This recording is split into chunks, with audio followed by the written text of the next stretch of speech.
It's 1964. You're 28 years old, and you work on the assembly line at Ford Motor Company in Detroit. You never went to college, you don't wear a suit to work, but you own a home, support a family of 4, and just bought a brand new Mustang, built right here in this factory. This is the backbone of the American dream. This is what built the middle class. Welcome to your Tuesday. A day that proves in 1960s America, a man with a strong back and a good work ethic can build a life worth living. The alarm clock rings at 5:30 a.m. Your wife stirs beside you but doesn't wake. She deserves the extra sleep with the new baby. You swing your legs out of bed in the small but comfortable home you purchased 2 years ago for $14,000. Your monthly mortgage payment is $98, easily covered by your factory wages. In the bathroom, you splash cold water on your face and look in the mirror. Your hands are calloused. There's a permanent grease stain under your thumbnail that never quite washes out. These are working man's hands. Honest hands. Hands that build something real every single day. You pull on your work clothes, denim pants, a flannel shirt, steel-toed boots, no tie, no fancy suit, just practical clothing for practical work. But you take pride in them. You're part of the United Auto Workers Union, making $3.45 an hour. That's nearly $7,000 a year with overtime. That's more than many college graduates make. That's enough to live well. Your wife has coffee ready and a lunch pail packed, 2 thick sandwiches, an apple, cookies she baked yesterday, and a thermos of coffee. You kiss her goodbye gently, check on your sleeping children, a 3-year-old girl and a 6-month-old boy, and step out into the pre-dawn darkness. Your 1959 Ford Fairlane sits in the driveway, but today you're carpooling with 3 neighbors who work the same shift at the plant. Eddie drives. He's been at Ford for 12 years since he got back from Korea. In the car, you talk about the Tigers, about overtime opportunities this week, about the new contract the union just negotiated. Another 15-cent raise, Eddie says proudly, plus improved pension. We stick together, we all win. That union card in your wallet means everything. It means fair wages, safe working conditions, grievance procedures, paid vacation, 2 full weeks this year. It means dignity. Before the UAW, factory workers were disposable. Now you're respected, valued, protected. The drive takes 25 minutes. You pass through Detroit's industrial heart, factories, warehouses, smokestacks reaching into the lightening sky. This city builds things, real, tangible things, cars that people across America drive. You're part of that. It matters. The Ford Rouge complex is massive, sprawling buildings, parking lots full of workers' cars, the rumble of machinery already audible. Nearly 70,000 people work here, making it one of the largest industrial complexes in the world. You're one small part of a giant machine, but an essential part. You clock in at 6:58 a.m., 2 minutes early, as always. The time card stamps with a satisfying thunk. You pull on your safety goggles, your leather gloves. The plant is loud, hot, purposeful. The smell of metal, oil, and industry fills the air.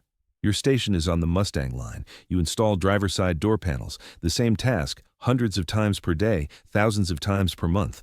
Repetitive? Yes. But you're good at it. You take pride in doing it right every single time. Each door panel you install goes into a car that some American family will drive for years. Your work matters. The foreman walks the line, checking quality, offering encouragement.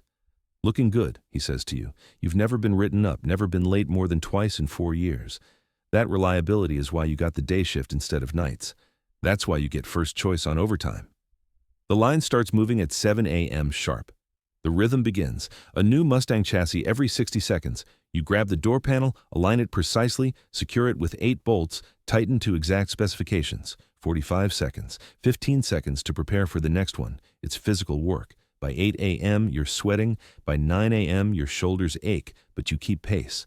The man before you installs the window mechanism. The man after you attaches the interior trim. If you slow down, you hurt the whole line. If you speed up carelessly, quality suffers. You maintain the rhythm. Around you, the factory roars with American industry. Sparks fly from welding stations, forklifts move parts. The assembly line never stops. You're building 60 Mustangs an hour, 48,000 cars a year from this line alone.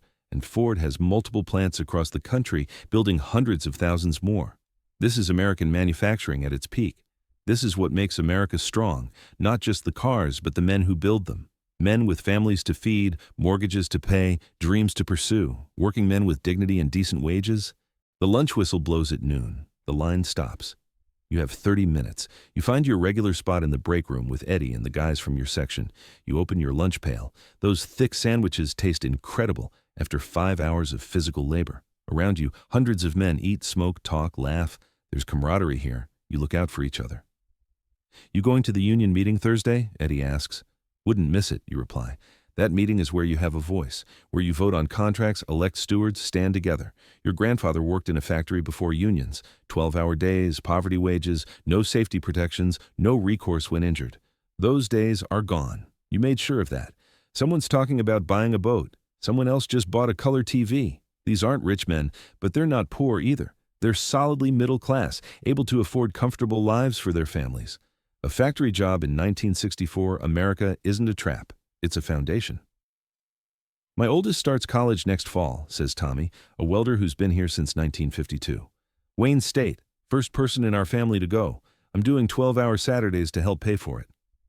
Everyone nods with respect. This is what you work for, not just today, but tomorrow. Not just for yourself, but for your kids, so they can have even more opportunities than you had. Back on the line at 12:30. The afternoon is harder, your body is tired, the heat from the plant intensifies, but you push through. Door panel after door panel, each one perfect, each one a small piece of American craftsmanship. At 2 p.m., a supervisor approaches. We need volunteers for Saturday overtime, time and a half. Your hand goes up immediately. That's $5.18 an hour on Saturdays. 8 hours means an extra $41.44. That pays for a week of groceries. That goes into the savings account for your daughter's future. That buys the new washing machine your wife needs. The American economy is booming. Ford can barely keep up with demand. These Mustangs are flying off dealer lots. Lee Iacocca introduced them 4 months ago, and they're the hottest car in America. You're building the future, one door panel at a time. Around 3 p.m., you see it, a completed Mustang rolling off the end of the line. Candy apple red, white interior. Beautiful. You know your door panel is in that car. In a week, some family in California or Texas or Florida will drive it home. They'll never know your name, but your work will carry them safely for years. That matters. That means something.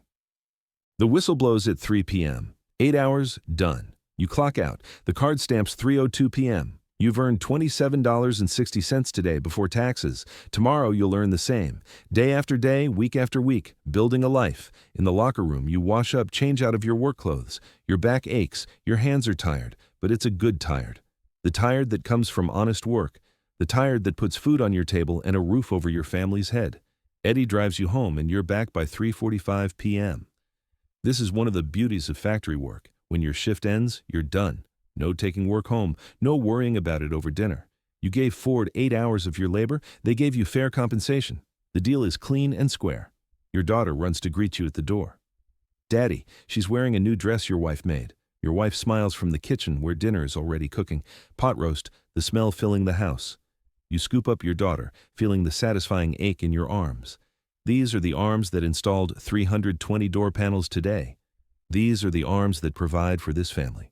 Strong arms, working arms, proud arms. After dinner, you play with your daughter in the backyard while your wife puts the baby down. The evening sun is warm. Your neighbor is mowing his lawn. He works at Chrysler. The family across the street just got home. The father works at GM.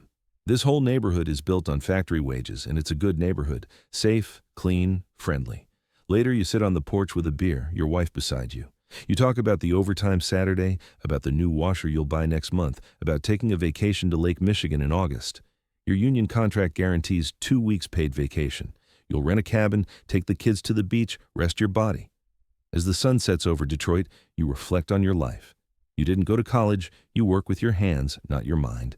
You come home dirty, tired, sore.